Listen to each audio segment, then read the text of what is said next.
नमस्कार खबरां दे इस बुलेटिन च तुहाडा स्वागत। मैं रजनी। पहला पेश ने चोणवीआं खबरां। प्रधानमंत्री नरेंद्र मोदी ने एक उच्च पद्धरी मीटिंग की प्रधानगी करदिआं CBSE की 12वीं की ਪ੍ਰੀਖਿਆ करवाउण बारे विचार वटांदरा कीता। सिक्ख्या मंत्री रमेश कुमार पोखरियाल ने प्रधानमंत्री नूं ਪ੍ਰੀਖਿਆਵਾਂ आयोजित करन दे लई सरकार कोल ऑप्शनस बारे दित्ती जानकारी।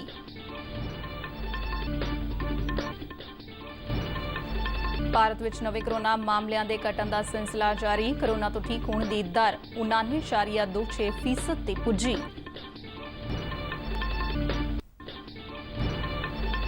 पश्चिम बंगाल ਦੇ ਵਿੱਚ ਚੋਣਾਂ ਤੋਂ ਬਾਅਦ ਹੋਈ ਹਿੰਸਾ ਬਾਰੇ ਵੱਖ-ਵੱਖ ਖੇਤਰਾਂ ਦੇ 146 ਮੰਨੇ ਪਰਮੰਨੇ ਨਾਗਰਿਕਾਂ ਨੇ ਰਾਸ਼ਟਰਪਤੀ ਰਾਮਨਾਥ ਕੋਵਿੰਦ ਨੂੰ ਇੱਕ ਪਟੀਸ਼ਨ ਦਾਇਰ ਕੀਤੀ ਹੈ। पंजाब के मुख्यमंत्री कैप्टन अमरिंदर सिंह ने इन्वेस्ट पंजाब को कहा है कि उद्योगों दीआं लोड़ां अनुसार प्रोत्साहन देने लई एक मॉडल तैयार किया जाए।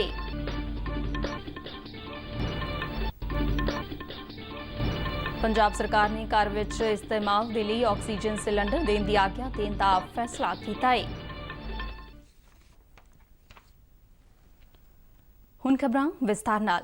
प्रधानमंत्री नरेंद्र मोदी ने बीते दिन CBSE की 12वीं की ਪ੍ਰੀਖਿਆ बारे विचार वटांदरा करन दे लई एक उच्च पद्धरी मीटिंग की प्रधानगी की। यह मीटिंग प्रधानमंत्री वालों सिक्ख्या मंत्री रमेश पोखरियाल वालों सूबा सरकारां तो इम्तिहानां बारे सुझाव मंगण तो बाद कोविड-19 महामारी के चलदिआं इम्तिहान करवाउण बारे करवाई गई सी।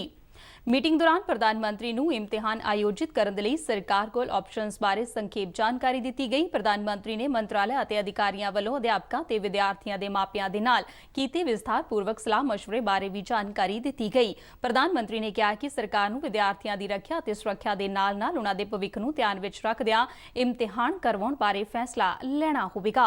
इह जिक्रयोग है कि केंद्र ने बीते ऐतवार CBSE 12वीं की ਪ੍ਰੀਖਿਆ ਅਤੇ होर पेशेवर दाखला ਪ੍ਰੀਖਿਆਵਾਂ करवाउण बारे सूबा ते केंद्र शासित प्रदेशों के नाल विचार वटांदरा कीता सी। सिक्ख्या मंत्री रमेश पोखरियाल निशंक ने कहा कि सूबिਆਂ ਦੇ ਵਿੱਚ इस बारे मुख तौर ते सहमति सी, पर केंद्र सरकार सूबा सरकारां तो इम्तिहानां बारे सुझाव प्राप्त करन तो बाद 1 जून तक फैसला लवेगी।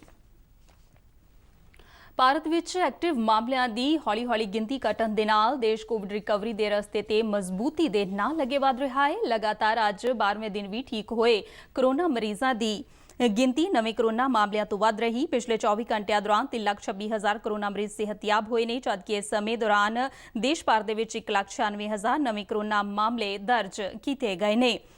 इस समय कोरोना तो ठीक होने की दर में होर सुधार होया है ते हुण तक 99.26% पहुंच गई है। बीते दिन कोरोना कारण 3,311 होर मौतां दर्ज कीतियां गईयां ने, जिस मगरों कुल मौतां की गिनती 3,07,231 हो गई है।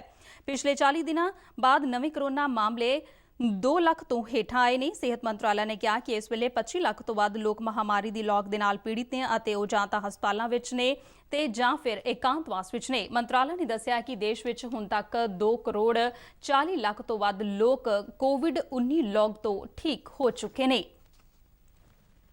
देश विच चलाई जा रही टीकाकरण मुहिम तहत हुण तक 19 करोड़ 84 लाख कोविड-19 टीके दीआं खुराकां दित्तियां गईयां ने। सेहत मंत्रालय ने दस्सिया कि बीते दिन 23,65,000 तो वध टीके लगाए गए। मंत्रालय ने कहा कि 12,52,000 तो वध 18 तो 44 साल उम्र वर्ग के लाभार्थियों ने टीके की पहली खुराक प्राप्त की। हुण तक इस उम्र वर्ग के 1 करोड़ 18 लाख लाभार्थियों ने टीके लगवाए ने। यह गिनती टीकाकरण मुहिम के तीजे पड़ाव तहत 27 सूबे ते केंद्र शासित प्रदेशों की है। हैदराबाद आधारित कोवैक्सीन कोरोना टीके नूं बनाउण वाली कंपनी भारत बायोटेक ने विश्व सेहत संस्था की एमरजेंसी वरतों वाली सूची दे विच कोवैक्सीन टीके नूं दर्ज करवाउण दे लई अर्जी दित्ती है। कंपनी ने इस अर्जी दे नाल एमरजेंसी वरतों वाली सूची दे लई लोड़ींदे 90% दस्तावेज दायर कीते ने। बाकी दे दस्तावेज अगले महीने दायर करन दी संभावना है। 15 फरवरी नूं विश्व सेहत संस्था ने सीरम इंस्टीट्यूट ऑफ इंडिया वालों बनाए गए कोविशील्ड टीके की एमरजेंसी वरतों करन दी प्रवानगी दित्ती सी। केंद्रीय सेहत ते परिवार भलाई मंत्री डॉक्टर हर्षवर्धन ने बीते दिन 74वीं विश्व सेहत असैंबली की वर्चुअल माध्यम राही प्रधानगी की। विश्व सेहत संस्था के डायरैक्टर जनरल डॉक्टर टेड्रोस इस मौके शामिल हुए। विश्व सेहत संगठन के एग्जीक्यूटिव बोर्ड के चेयरपर्सन डॉक्टर हर्षवर्धन ने कहा है कि टीकाकरण सहूलतां राही कोविड-19 के टीकिਆਂ ਦੀ ਜਾਇਜ਼ ਅਤੇ ਬਰਾਬਰ ਪਹੁੰਚ ਨੂੰ ਯਕੀਨੀ ਬਣਾਉਣ ਦੇ ਲਈ ਹੋਰ ਯਤਨ ਕਰਨੇ ਚਾਹੀਦੇ ਨੇ। ਉਹਨਾਂ ਕਿਹਾ ਕਿ ਬੋਰਡ ਵਿਸ਼ਵ ਸਿਹਤ ਉੱਪਰ ਕੋਵਿਡ-19 ਦੇ ਅਸਰ ਬਾਰੇ ਵਿਚਾਰ ਵਟਾਂਦਰਾ ਕਰਨ ਦੇ ਵਿੱਚ ਰੁਝਿਆ ਹੋਇਆ ਹੈ। ਬੋਰਡ ਨੇ ਸਿਫਾਰਿਸ਼ ਕੀਤੀ ਹੈ ਕਿ 74ਵੀਂ ਵਿਸ਼ਵ ਸਿਹਤ ਅਸੈਂਬਲੀ ਮਾਨਸਿਕ ਸਿਹਤ ਦੇ ਲਈ ਤਿਆਰੀਆਂ ਬਾਰੇ ਰਿਪੋਰਟ ਤੇ ਜ਼ਰੂਰ ਵਿਚਾਰ ਕਰੇ ਅਤੇ ਕੋਵਿਡ-19 ਮਹਾਮਾਰੀ ਬਾਰੇ ਵੀ ਹੁੰਗਾਰਾ ਦੇਵੇ। ਬੋਰਡ ਨੇ 2013 ਤੋਂ 2030 ਲਈ ਮਾਨਸਿਕ ਸਿਹਤ ਕਾਰਜਕਾਰੀ योजना ਨੂੰ ਮਨਜ਼ੂਰੀ ਦੇਣ ਦੀ ਵੀ ਸਿਫਾਰਿਸ਼ ਕੀਤੀ। पश्चिम बंगाल में चोणां तो बाद हुई हिंसा बारे ਵੱਖ-ਵੱਖ ਖੇਤਰਾਂ ਦੇ 146 ਮੰਨੇ ਪ੍ਰਮੰਨੇ ਨਾਗਰਿਕਾਂ ਨੇ ਰਾਸ਼ਟਰਪਤੀ ਰਾਮਨਾਥ ਕੋਵਿੰਦ ਨੂੰ ਇੱਕ ਪਟੀਸ਼ਨ ਦਾਇਰ ਕੀਤੀ ਹੈ। ਇਹਨਾਂ ਨਾਗਰਿਕਾਂ ਵਿੱਚ 17 ਜੱਜ, 63 ਨੌਕਰਸ਼ਾਹ, 10 ਰਾਜਦੂਤ ਅਤੇ 56 ਹਥਿਆਰਬੰਦ ਫੌਜ ਅਧਿਕਾਰੀ ਨੇ। ਪੱਛਮ ਬੰਗਾਲ ਦੀਆਂ ਵਿਧਾਨ ਸਭਾ ਚੋਣਾਂ ਤੋਂ ਬਾਅਦ ਹਾਲ ਹੀ ਦੇ ਵਿੱਚ ਹੋਈਆਂ ਸਿਆਸੀ ਹੱਤਿਆਵਾਂ ਤੇ ਹਿੰਸਾ ਬਾਰੇ ਦਾਇਰ ਕੀਤੀ ਗਈ ਪਟੀਸ਼ਨ ਦੇ ਵਿੱਚ ਕਿਹਾ ਗਿਆ ਹੈ ਕਿ ਇਸ ਘਟਨਾ ਨੇ ਉਜਾਗਰ ਕੀਤਾ ਹੈ ਕਿ ਹਰੇਕ ਸਹੀ ਸੋਚ ਵਾਲੇ ਨਾਗਰਿਕ ਨੂੰ ਹਰ ਕੀਮਤ ਤੇ ਅਹਿੰਸਾ ਕਾਇਮ ਰੱਖਣ ਦੀ ਲੋੜ ਹੈ। ਪਟੀਸ਼ਨ ਦੇ ਵਿੱਚ ਕਿਹਾ ਗਿਆ ਹੈ ਕਿ ਕਾਨੂੰਨ ਤੇ ਵਿਵਸਥਾ ਸੂਬਾ ਵਿਸ਼ਾ ਹੈ, ਇਸ ਲਈ ਪੱਛਮ ਬੰਗਾਲ ਸਰਕਾਰ ਨੇ ਕਾਨੂੰਨ ਤੇ ਵਿਵਸਥਾ ਸਥਿਤੀ ਨੂੰ ਕਾਇਮ ਰੱਖਣ, ਅਹਿੰਸਾ ਤੇ ਕਾਬੂ ਪਾਉਣ ਅਤੇ ਅਮਨ ਚੈਨ ਯਕੀਨੀ ਬਣਾਉਣਾ ਚਾਹੀਦਾ ਹੈ। ਪਟੀਸ਼ਨ ਦੇ ਵਿੱਚ ਕੇਂਦਰ ਸਰਕਾਰ ਨੇ ਸੂਬੇ ਦੇ ਰਾਜਪਾਲ ਵੱਲੋਂ ਭੇਜੀਆਂ ਰਿਪੋਰਟਸ ਦੇ ਆਧਾਰ ਤੇ ਪੈਦਾ ਹੋਈ ਸਥਿਤੀ ਤੇ ਨੇੜਿਓਂ ਨਜ਼ਰ ਰੱਖਣ ਦੇ ਲਈ ਬੇਨਤੀ ਕੀਤੀ ਗਈ ਹੈ।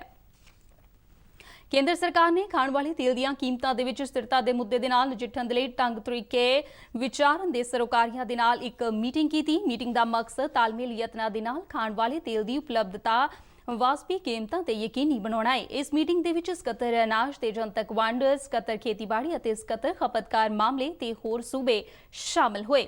ਇਸ ਮੌਕੇ ਬੋਲਦਿਆਂ ਸਕੱਤਰ ਅਨਾਜ ਤੇ ਜਨਤਕ ਵੰਡ ਨੇ ਕਿਹਾ ਕਿ ਕੀਮਤਾਂ ਦੇ ਵਿੱਚ ਵਾਧੇ ਵਿੱਚ ਯੋਗਦਾਨ ਪਾਉਣ ਵਾਲੇ ਮੁੱਦਿਆਂ ਨੂੰ ਸਮਝਣਾ ਬਹੁਤ ਮਹੱਤਵਪੂਰਨ ਹੈ ਅਤੇ ਇਹਨਾਂ ਬਾਰੇ ਸਰਕਾਰੀਆਂ ਦੇ ਨਾਲ ਵਿਚਾਰ ਵਟਾਂਦਰਾ ਕੀਤਾ ਜਾ ਰਿਹਾ ਹੈ ਤਾਂ ਜੋ ਇਹਨਾਂ ਦੇ ਨਾਲ ਨਜਿੱਠਣ ਦੇ ਲਈ ਉਚਿਤ ਰਣਨੀਤੀਆਂ ਤਿਆਰ ਕੀਤੀਆਂ ਜਾ ਸਕਣ। ਭਾਰਤ ਦੇ ਵਿੱਚ ਤੇਲ ਬੀਜਾਂ ਦਾ ਉਤਪਾਦਨ ਅਤੇ ਸਵਦੇਸ਼ੀ ਉਪਲਬਧਤਾ ਖਾਣ ਵਾਲੇ ਤੇਲਾਂ ਦੀ ਸਵਦੇਸ਼ੀ ਮੰਗ ਦੀਆਂ ਲੋੜਾਂ ਤੋਂ ਕਾਫੀ ਘੱਟ ਹੈ। ਹਰ ਸਾਲ ਵੱਡੀ ਮਾਤਰਾ ਦੇ ਵਿੱਚ ਖਾਣ ਵਾਲੇ ਤੇਲ ਦਰਾਮਦ ਕੀਤੇ ਜਾਂਦੇ ਨੇ। ਸਕੱਤਰ ਅਨਾਜ ਤੇ ਜਨਤਕ ਵੰਡ ਨੇ ਕਿਹਾ ਕਿ ਮਿਸ਼ਨ ਆਤਮ ਨਿਰਭਰ ਭਾਰਤ ਦੀ ਲੋੜ ਹੈ ਕਿ ਦੇਸ਼ ਨੂੰ ਖਾਣ ਵਾਲੇ ਤੇਲਾਂ ਦੇ ਵਿੱਚ ਸਵੈ ਨਿਰਭਰ ਹੋਣਾ ਚਾਹੀਦਾ ਹੈ। ਉਹਨਾਂ ਕਿਹਾ ਕਿ ਇਹ ਦੇਸ਼ ਦੇ ਲਈ ਠੀਕ ਨਹੀਂ ਕਿ ਅਸੀਂ ਖਾਣ ਵਾਲੇ ਤੇਲਾਂ ਦੀ ਲਗਭਗ 60% ਦਰਾਮਦ ਤੇ ਨਿਰਭਰ ਰਹੀਏ। ਸਕੱਤਰ ਨੇ ਸਾਰੇ ਸੂਬਿਆਂ ਤੇ ਸਰਕਾਰੀਆਂ ਨੂੰ ਕੀਮਤਾਂ ਦੇ ਵਿੱਚ ਨਰਮੀ ਲਿਆਉਣ ਦੇ ਲਈ ਕਾਰੋਬਾਰੀ ਪੱਖ ਤੋਂ ਸਾਰੇ ਸੰਭਵ ਕਦਮ ਚੁੱਕਣ ਦੇ ਲਈ ਕਿਹਾ ਹੈ। ਪੰਜਾਬ ਦੇ ਮੁੱਖ ਮੰਤਰੀ ਕੈਪਟਨ ਅਮਰਿੰਦਰ ਸਿੰਘ ਨੇ ਬੀਤੇ ਦਿਨ ਇਨਵੈਸਟ ਪੰਜਾਬ ਨੂੰ ਅਜਿਹਾ ਮਾਡਲ ਤਿਆਰ ਕਰਨ ਦੇ ਲਈ ਆਖਿਆ ਹੈ ਕਿ ਜਿੱਥੇ ਕਿ ਸਧਾਰਤ ਉਦਯੋਗਾਂ ਦੀਆਂ ਲੋੜਾਂ ਅਨੁਸਾਰ ਉਦਯੋਗਾਂ ਨੂੰ ਪ੍ਰੋਤਸਾਹਨ ਦਿੱਤੇ ਜਾਣ। ਵੀਡੀਓ ਕਾਨਫਰੰਸ ਰਾਹੀਂ Punjab bureau of investment promotion ਦੇ ਬੋਰਡ ਆਫ ਗਵਰਨਰ ਦੀ ਤੀਜੀ ਮੀਟਿੰਗ ਦੀ ਪ੍ਰਧਾਨਗੀ ਕਰਦਿਆਂ ਮੁੱਖ ਮੰਤਰੀ ਨੇ ਕਿਹਾ ਹੈ ਕਿ ਹਾਲ ਹੀ ਦੇ ਵਿੱਚ ਪਾਸ ਕੀਤਾ ਲਾਲ ਫੀਤਾਸ਼ਾਹੀ ਵਿਰੋਧੀ ਬਿੱਲ ਲੋਕਾਂ ਨੂੰ ਸੇਵਾਵਾਂ ਦੇ ਵਿੱਚ ਸੁਧਾਰ ਲਿਆਉਣ ਅਤੇ ਉਦਯੋਗਾਂ ਨੂੰ ਕਾਰੋਬਾਰੀ ਸੁੱਖ ਮੁਹੱਈਆ ਕਰਵਾਉਣ ਦੇ ਲਈ ਸਰਕਾਰ ਦੇ ਸੁਧਾਰਾਂ ਦੇ ਪ੍ਰੋਗਰਾਮਾਂ ਦਾ ਹਿੱਸਾ ਹੈ। ਉਹਨਾਂ ਵਿਸ਼ਵਾਸ ਦਿਵਾਇਆ ਕਿ ਸੂਬਾ ਸਰਕਾਰ ਨਿਵੇਸ਼ਕਾਂ ਨੂੰ ਸੂਬੇ ਵੱਲ ਖਿੱਚਣ ਅਤੇ ਪੰਜਾਬ ਦੇ ਨੌਜਵਾਨਾਂ ਦੇ ਲਈ ਰੁਜ਼ਗਾਰ ਦੇ ਮੌਕੇ ਪੈਦਾ ਕਰਨ ਦੇ ਲਈ ਕੋਈ ਕਸਰ ਨਹੀਂ ਛੱਡੇਗੀ। ਉਹਨਾਂ ਉਚੇਚਾ ਤੌਰ ਤੇ ਕਿਹਾ ਕਿ ਉਹਨਾਂ ਦਾ ਨਿਸ਼ਾਨਾ ਪੰਜਾਬ ਦੇ ਸਮੁੱਚੇ ਉਦਯੋਗਿਕ ਵਿਕਾਸ ਅਤੇ ਖੁਸ਼ਹਾਲੀ ਦਾ ਹਿੱਸਾ ਬਣਨ ਦੇ ਲਈ ਹਰ ਸੰਭਾਵਤ ਉਦਮੀ ਉਦਯੋਗਪਤੀ ਨੂੰ ਸਹੂਲਤ ਦੇਣਾ ਹੈ। ਇਸੇ ਦੌਰਾਨ ਇਨਵੈਸਟ ਪੰਜਾਬ ਦੀ CEO ਰਜਤ ਅਗਰਵਾਲ ਨੇ ਬਿਊਰੋ ਵੱਲੋਂ ਪਿਛਲੇ 4 ਸਾਲਾਂ ਦੌਰਾਨ ਕੀਤੇ ਕੰਮਾਂ ਬਾਰੇ ਪੇਸ਼ਕਾਰੀ ਦਿੱਤੀ। ਉਹਨਾਂ ਦੱਸਿਆ ਕਿ 84,500 ਕਰੋੜ ਰੁਪਏ ਦੇ 2,395 ਪ੍ਰੋਜੈਕਟ ਸੂਬੇ ਦੇ ਵਿੱਚ ਆਏ ਨੇ। ਇਹਨਾਂ ਵਿੱਚੋਂ 53% ਪ੍ਰੋਜੈਕਟਾਂ ਵੱਲੋਂ ਆਪਣਾ ਵਪਾਰਕ ਉਤਪਾਦਨ ਪਹਿਲਾਂ ਹੀ ਸ਼ੁਰੂ ਕਰ ਦਿੱਤਾ ਗਿਆ ਹੈ ਅਤੇ ਸੂਬੇ ਦੇ ਵਿੱਚ ਵੱਖ-ਵੱਖ 25% ਹੋਰ ਪ੍ਰੋਜੈਕਟ ਸ਼ੁਰੂ ਹੋਣ ਦੇ ਲਈ ਨਿਰਮਾਣ ਅਧੀਨ ਤੇ ਟ੍ਰਾਇਲ ਉਤਪਾਦਨ ਅਧੀਨ ਨੇ। ਪੰਜਾਬ ਸਰਕਾਰ ਨੇ ਘਰ ਵਿੱਚ ਇਸਤੇਮਾਲ ਦੇ ਲਈ ਆਕਸੀਜਨ ਸਿਲੰਡਰ ਦੇਣ ਦੀ ਆਗਿਆ ਦੇਣ ਦਾ ਫੈਸਲਾ ਕੀਤਾ ਹੈ। ਪੰਜਾਬ ਦੇ ਸਿਹਤ ਤੇ ਪਰਿਵਾਰ ਭਲਾਈ ਮੰਤਰੀ ਬਲਬੀਰ ਸਿੰਘ ਸਿੱਧੂ ਨੇ ਜਾਣਕਾਰੀ ਦਿੰਦਿਆਂ ਦੱਸਿਆ ਕਿ ਜ਼ਿਲ੍ਹਾ ਪ੍ਰਸ਼ਾਸਨ ਨੂੰ ਹਦਾਇਤ ਕੀਤੀ ਗਈ ਹੈ ਕਿ ਉਹ ਉਹਨਾਂ ਮਰੀਜ਼ਾਂ ਨੂੰ ਆਕਸੀਜਨ ਸਿਲੰਡਰ ਜਾਰੀ ਕਰ ਸਕਦੇ ਨੇ ਜਿਨ੍ਹਾਂ ਨੂੰ ਹਸਪਤਾਲ ਤੋਂ ਛੁੱਟੀ ਮਿਲਣ ਤੋਂ ਬਾਅਦ ਆਕਸੀਜਨ ਦੀ ਥੋੜੀ ਬਹੁਤ ਜ਼ਰੂਰਤ ਰਹਿੰਦੀ ਹੈ।